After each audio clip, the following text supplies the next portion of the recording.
پاکستان اور ہندوستان کی دنیا میں تو ایک ہی لفظ معروف ہے، معراج۔ عرب دنیا میں دو لفظ اکٹھے بولے جاتے ہیں، الاسراء والمعراج۔ چونکہ یہ جو سفر ہے یہ آقا علیہ الصلوۃ والسلام کا ویسے تو زیادہ مراحل پر مشتمل ہے، مگر معروف جس کو بالعموم بیان کرتے ہیں عرب لوگ، وہ اسراء اور معراج کو اکٹھا بیان کرتے ہیں۔ تو اسراء کا سفر مکہ معظمہ سے لے کر القدس تک کا سفر ہے، مسجد حرام سے مسجد اقصیٰ کا سفر، صرف اتنے حصے کو اسراء کہتے ہیں۔ یاد رکھ لیں، کیا؟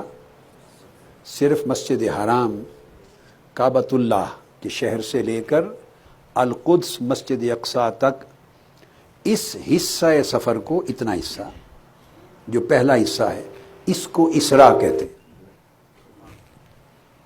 اور پھر اس کے بعد مسجد اقصیٰ سے لے کر آسمانوں کی طرف جو سفر ہے، آسمانوں تک، اس سفر کو معراج کہتے ہیں۔ تو عرب دنیا میں اس رات کو لیلۃ الاسراء والمعراج، اور ویسے بھی اس سفر کا جب ذکر کرتے ہیں تو الاسراء والمعراج کا اکٹھا ذکر کرتے ہیں، کیونکہ آقا علیہ الصلوۃ والسلام کا سفر صرف مسجد اقصیٰ تک نہیں، بلکہ اس کے بعد عالم سماوات اور فوق السماوات، اس کے بعد اوپر تک سفر ہے۔ تو میں اس مختصر سے وقت میں دو تین نقطوں پر بات کروں گا، اور میری گفتگو آج محدود رہے گی صرف اتنے حصہ آیت پر، سبحان الذی اسریٰ بعبدہ، بس صرف اتنے حصے پر گفتگو کروں گا، وہ بھی اگر مکمل ہو سکی اس وقت میں۔ بولیے کتنے حصے پر؟ بولیے سبحان الذی اسریٰ بعبدہ، پاک ہے وہ ذات جو لے گئی، سیر پہ لے گئی اپنے محبوب و مقرب بندے کو۔ سب سے پہلی بات جو توجہ طلب ہے وہ یہ کہ معراج حضور علیہ الصلوۃ والسلام کا معجزہ ہے۔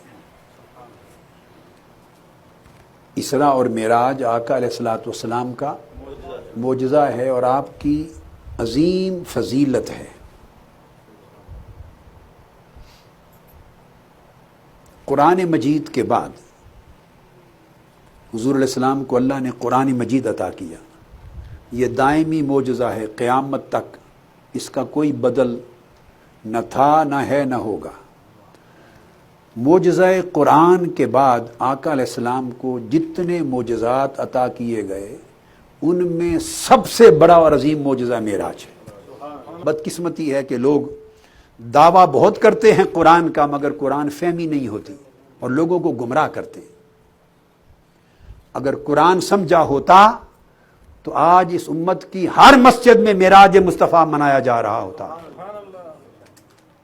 کتنے دکھ کی بات ہے، ہندوؤں کا دن آئے تو پوری دنیا میں دیوالی منائی جائے، ہر قوم اپنے مقدس ایام کو مناتی ہے، اور یہ آقا علیہ السلام کی اپنے رب سے ملاقات کی رات آئی ہے۔ اس سے بڑھ کر آقا کی فضیلت اور کوئی نہیں، اور اس سے بڑھ کر آقا کی مسرت اور خوشی اور کوئی نہیں۔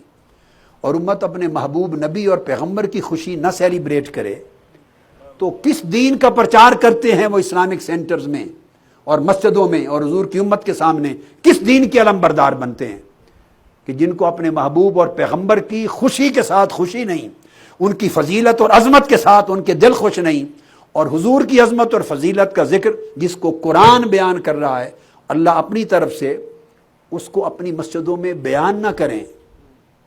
میری بات سمجھیں ہیں؟ تو کیا تعلق ہے ان کا حضور کی ذات پاک کے ساتھ؟ یہ کچھ کرائیٹیرین ہوتے ہیں سمجھنے والے، جو اس ماحول میں رہ کے ہم لاسٹ ہو گئے، بھول گئے ہیں، ہم بھول گئے، اور ہم یہ سمجھتے ہیں کہ شاید یہ پاکستان کا کلچر تھا، ہندوستان کا تھا، عرب دنیا سے آئے تھے، وہاں ہوتا تھا، اب یہاں کوئی نیا اسلام مل گیا ہے امریکہ میں آنے کے بعد۔ یاد رکھ رہے ہیں، اسلام امریکہ میں نازل نہیں ہوا تھا کہ یہاں کے اسلامک سینٹر سے تم کو اسلام ملے.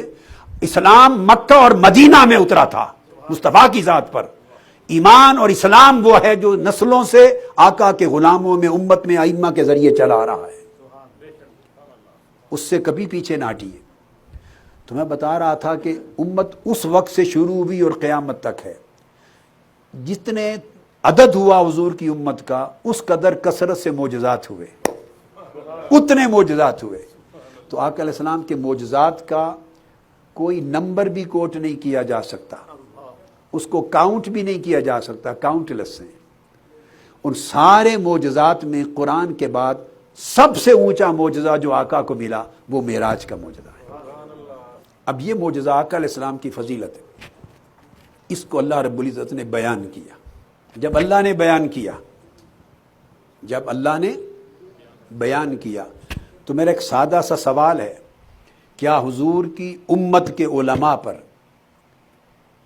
لیڈرز پر, ریلیجس لیڈرز پر, اسکالرز پر, اماموں پر, خطیبوں پر یہ فرض نہیں کہ حضور کے جس معجزے کو اللہ بیان کر رہا ہے, کیا ان پر یہ فرض نہیں کہ جب وہ مہینہ آئے تو اللہ کی سنت پر عمل کرتے ہوئے اپنی مسجدوں میں بیان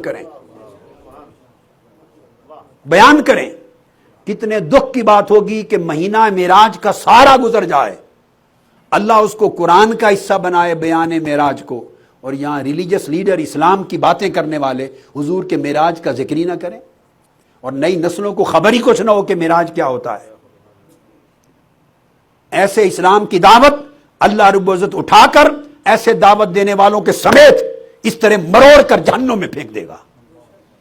جاؤ بدبختو, تمہیں میرے محبوب کی عظمت پر خوشی نہیں, اور میرے محبوب کی عظمت اور معجزے حضور کی امت کی نسلوں کو نہیں بتاتے تھے, اس کا مزہ چکھ لو, جہنم میں تمہارا ٹھکانہ. آپ میری بات کو سمجھیں, یہ لینگویج کام نہیں آئے گی. انگریزی زبان زیادہ آتی ہے, پڑھ لکھ زیادہ گئے ہیں ہم, سوٹڈ بوٹڈ زیادہ ہو گئے, ماڈرن سائیکالوجی زیادہ پڑھ لی, سائنسز پڑھ لی, سوشیالوجی پڑھ لی, انٹرنیشنل افیئرز پڑھ لیے, اور تیز ترار زبانوں کے ساتھ باتیں کرنی آ گئیں. یہ چیزیں, ان میں سے کوئی شے قیامت کے دن عذاب سے بچانے والی نہیں ہے. یہ چیزیں قیامت کے عذاب سے نہیں بچائیں گی. وہاں تو فقط ایک ہی چیز بچائے گی, ایمان. اور ایمان کیا ہے؟ تعلق مصطفیٰ کا نام ہے. تو میں یہ عرض کر رہا تھا, اب یہ نقطہ سمجھنے والا ہے کہ حضور علیہ السلام کا معجزہ ہے اور آقا علیہ السلام کی ایک عظیم فضیلت کا ذکر ہے, اور اس کو اللہ رب العزت بیان کس طریقے سے کرتا ہے, یہ بات سمجھنے والی. آپ بتائیے, کوئی بہت بڑی بات ہو جائے, بہت بڑا کام, میں ذرا سادہ طریقے سے یہ نقطہ سمجھانا چاہتا ہوں, بڑی لطیف اور علمی بات ہے مگر بڑی سادگی سے سمجھ آ جائے گی. بہت بڑا کوئی عظیم واقعہ ہو جائے جس پہ آپ کا دل بڑا خوش ہو اور آپ کی طبیعت پہ بڑی فرحت آ جائے اور آپ کی طبیعت ایسی چٹک اٹھے, اور بہت قابل فخر, قابل مباحات کوئی واقعہ ہو, اس پر آپ کہتے ہیں نا سبحان اللہ, اچانک زبان سے نکلتا ہے کہ نہیں سبحان اللہ؟ بولیے, کہتے ہیں نا. دو چیزوں پر سبحان اللہ کہا جاتا ہے, یا تعجب پر, یہ عربوں کی کلچر تھا, کوئی بڑی عجوبہ کی بات ہو جائے جو سمجھ سے بالا تر ہو تو کہتے سبحان اللہ, یہ عربوں کا کلچر ہے. تو جو بات اللہ فرما رہا ہے اس پر اللہ کو تو عجوبہ کوئی نہیں تھا, وہ تو خود کروانے والا ہے, سیر کروانے والا ہے, تو اس کے لیے تو عجوبے کی بات نہیں تھی. تو دوسرا سبب سبحان اللہ کہنے کا کہ کوئی بڑی عظیم بات ہو جائے تو اس کا ذکر کرتے ہیں سبحان اللہ. یہ بات تو ٹھیک ہے. اب یہ واحد ذکر ہے حضور کی شان میں, بلکہ پورے قرآن میں, کہ اللہ تبارک و تعالیٰ نے اپنے محبوب کی عظمت کا ذکر کیا, معجزہ معراج کا, اور شروع کہاں سے کیا؟ سبحان اللہ. اللہ نے کہا, کیا کہا؟ اللہ نے کہا سبحان اللہ. یہ پڑھ لیجئے, بنی اسرائیل 15واں پارہ, شروع یہاں سے ہو رہی ہے, بنی اسرائیل, سبحان الذی اسری بعبدہ. سبحان الذی, الذی سے مراد اللہ ہے, یہ ضمیر اللہ کی طرف راجع ہے. تو گویا عرف عام میں وہ کہہ رہا ہے سبحان اللہ, تو اس سے آپ اندازہ کریں کہ اس معجزہ معراج کی قدر و قیمت اور عظمت اللہ کی نگاہ میں کیا ہوگی، جسے وہ سبحان اللہ کہہ کے بیان کر رہا ہے۔